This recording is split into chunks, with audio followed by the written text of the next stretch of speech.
ഹിന്ദു ഐക്യവേദി അധ്യക്ഷൻ R V Babu ചേർന്നു. Shri R V Babu, ഇപ്പോൾ ഉണ്ണികൃഷ്ണൻ പോറ്റിക്ക് ശബരിമല സ്വർണ്ണക്കവർച്ചാ കേസിൽ മുഖ്യപ്രതിയായ ഉണ്ണികൃഷ്ണൻ പോറ്റിക്ക് ജാമ്യം ലഭിച്ചിരിക്കുകയാണ്. ദ്വാരപാലക പാളി കേസിലാണ് കൊല്ലം വിജിലൻസ് കോടതി ജാമ്യം അനുവദിച്ചത്. അതേസമയം കട്ടളപ്പാളി കേസിൽ പോറ്റി ജയിലിൽ തുടരും. പക്ഷേ ഈ ഒരു ഘട്ടത്തിൽ 90 ദിവസമായിട്ടും കേസിൽ കുറ്റപത്രം സമർപ്പിക്കാൻ എസ് ഐ ടി കഴിഞ്ഞിരുന്നില്ല. ആ ഒരു കാരണം ചൂണ്ടിക്കാട്ടിയാണ് ഇടക്കാല കുറ്റപത്രം സമർപ്പിച്ചിരുന്നുവെങ്കിൽ ജാമ്യം ലഭിക്കില്ലായിരുന്നു. ഇത്തരത്തിൽ ഒരു എസ് ഐ ടി ചെയ്യാത്തൊരു ഈ ഒരു കുറ്റപത്രം സമർപ്പിക്കാത്തതിന്റെ പേരിലാണ് ഇപ്പോൾ ഒരു ഗുരുതര വീഴ്ച. ഇതിന് പിന്നാലെ ഇപ്പോൾ ഉണ്ണികൃഷ്ണൻ പോറ്റിക്ക് ജാമ്യം ലഭിച്ചിരിക്കുകയാണ്. താങ്കളുടെ പ്രതികരണം എങ്ങനെയാണ്? ഇപ്പോൾ അങ്ങേയറ്റം ദൗർഭാഗ്യകരമായി പോയി എന്ന് വേണം പറയാൻ. കാരണം ഈ കേസിലെ ഏറ്റവും പ്രധാനപ്പെട്ട ഒരു പ്രതി, ആ പ്രതി 2 കേസിൽ പ്രതിയാണ്. ഒന്ന് ദ്വാരപാലക പീഠം അതിന്റെ കവർച്ചാ കേസിലും അതേപോലെ കട്ടളപ്പാളി കേസിലും പ്രതിയായിട്ടുള്ള ഒരാള്.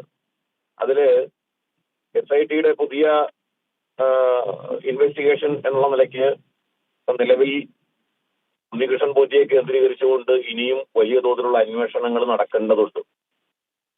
അപ്പോ ആ അന്വേഷണം ഇനിയും മുന്നോട്ട് പോകാനുണ്ട് എന്നിരിക്കെയാണ് ഒരു ഇടക്കാല കുറ്റപത്രം സമർപ്പിക്കാൻ 90 ദിവസം. ആദ്യം നമുക്ക് എല്ലാവർക്കും അറിയാം കോടതി അനുവദിച്ച ദിവസം എത്രയായിരുന്നു എന്നുള്ളത്.